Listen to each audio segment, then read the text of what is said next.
it's hard to get some landlords to accept Section 8 housing vouchers. So what some cities are doing is they're offering incentives, a little bit of cash bonus. And let me say that that's a good idea, okay? That's a good idea to offer a little bit extra so that a landlord has a reason to want to jump through all the little hoops and deal with more problem tenants. But New York City, right, they ran out of money. They're broke. They don't have the money to pay that landlord incentive anymore. And now I think that there's going to be a lot less landlords who are wanting to deal with the problems with the program.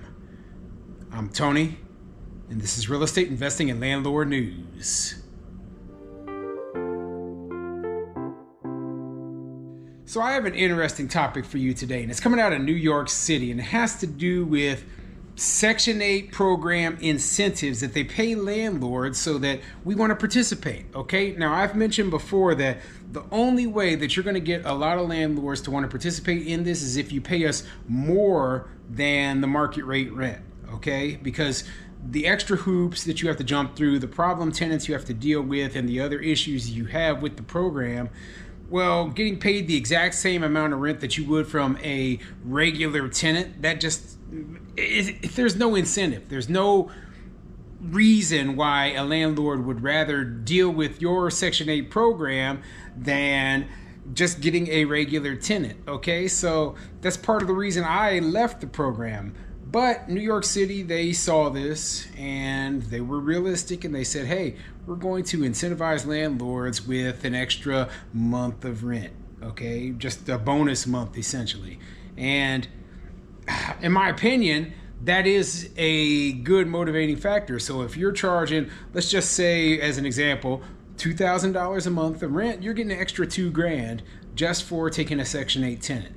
And that might be able to hold you over until all of the monthly rents are finally paid to you and everything in the system is set up and ready to go. So, I mean, what do you think? You think that it's a good idea? In fact, before I get into the article, go ahead, hit the like, subscribe button, maybe leave a comment down below and let me know what you think. Do you think it's a good idea to incentivize landlords to accept Section 8 tenants? Okay, do you believe that this is actually helping, or do you believe it makes no difference whatsoever? Go ahead and put a comment in the comment section down below.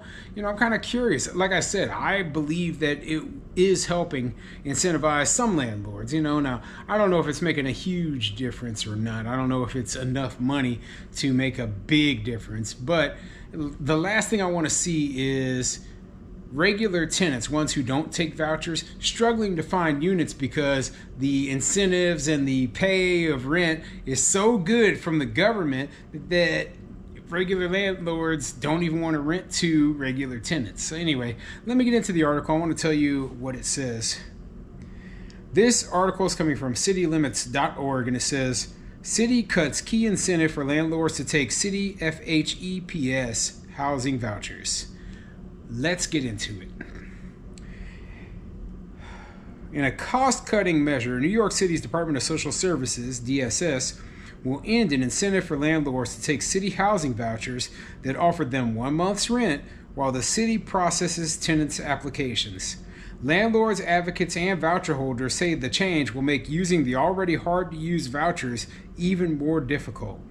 Families moving out of New York City shelters with a city family homelessness and eviction prevention supplement housing voucher pay 30% of their income on rent, with the subsidy covering the rest.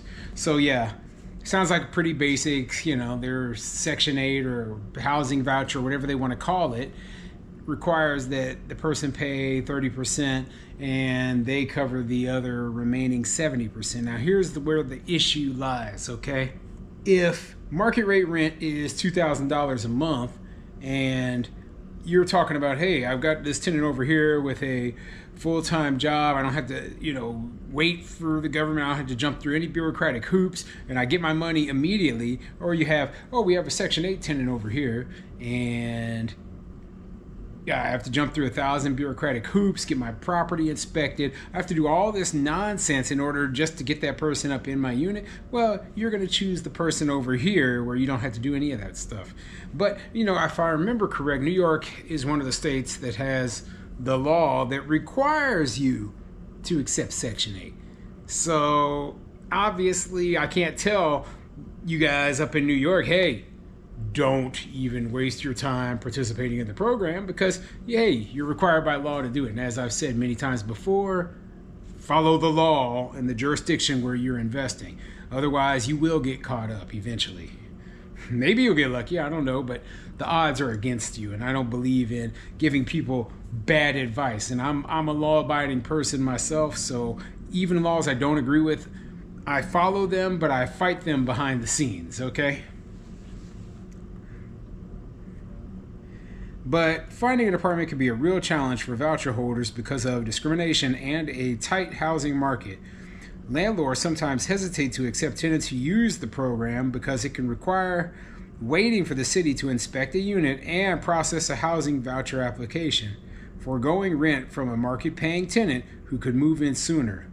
While the unit hold incentive, the city paid landlords 1 month of rent if they held a unit off the market, while the Human Resources Administration processed the tenant's housing voucher application. So, yeah, they said basically they will pay the landlord this money while they are going through the whole process of getting that Section 8 tenant up in the unit, okay? Because it takes a long time, and because there's a lot of different hoops to jump through, and it sucks because in a lot of places, all that stuff doesn't matter, and you have to be able to cover it yourself and expect to wait months before you get that first rent check, okay? So it's ridiculous, in my opinion. With the unit hold incentive, the city paid landlords 1 month of rent if they held the unit off the market, while the Human Resources Administration processed the tenant's housing voucher application. My worry is just fewer landlords will be as interested in participating in the program because it's one piece that's been taken away.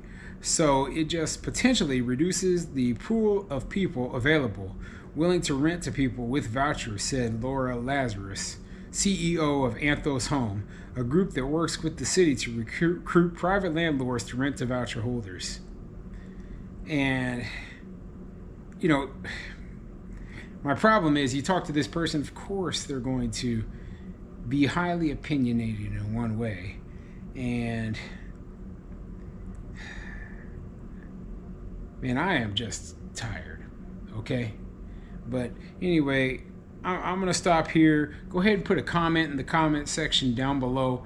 Let me know what you think of this whole situation with Section 8 voucher holders and everything else.